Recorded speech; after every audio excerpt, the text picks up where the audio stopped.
शुभ संध्या। आप सुन रहे हैं विप्स रिदम और ये है आज की ताज़ा खबरें।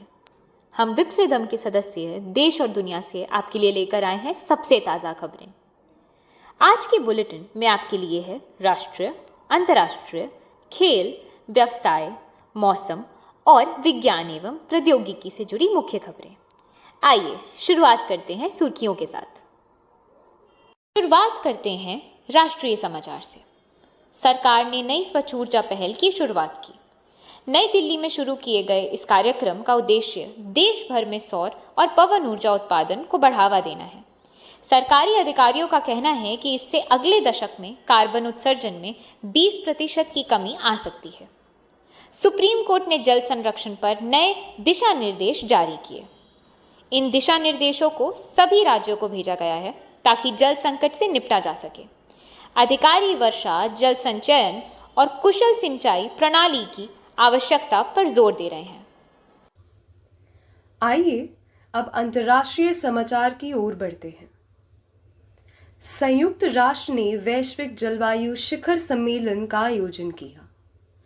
3 दिवसीय सम्मेलन में विकासशील देशों के लिए जलवायु कार्रवाई और वित्त पोषण पर चर्चा होगी।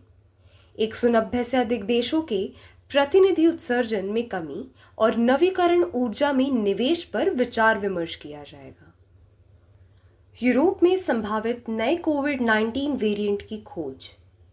यूरोप में स्वास्थ्य अधिकारियों ने जानकारी दी है कि वैज्ञानिकों ने यूनाइटेड किंगडम में एक नए कोविड-19 वेरिएंट का पता लगाया है।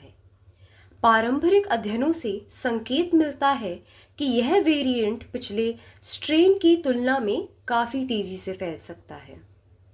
खेल समाचार। भारत ने टी20 क्रिकेट सीरीज़ में ऑस्ट्रेलिया को हराया। एक रोमांचक फिनाले में भारत ने आखिरी टी20 मैच में ऑस्ट्रेलिया को हराकर सीरीज़ में 3-2 से जीत दर्ज की। आइए अब बढ़ते हैं व्यापार समाचार की ओर। सेंसेक्स ने रिकॉर्ड ऊंचाई को छुआ।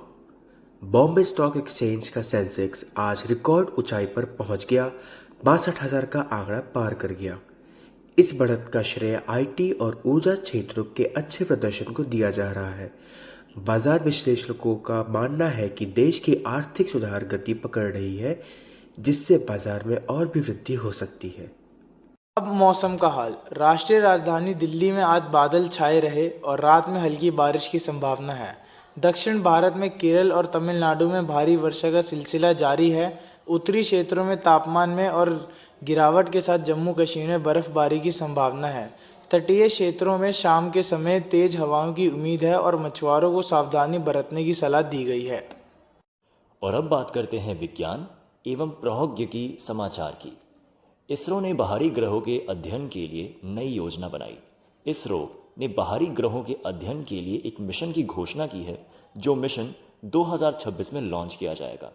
टेक कंपनी ने एआई चलित भाषा अनुवादक उपकरण विकसित किया।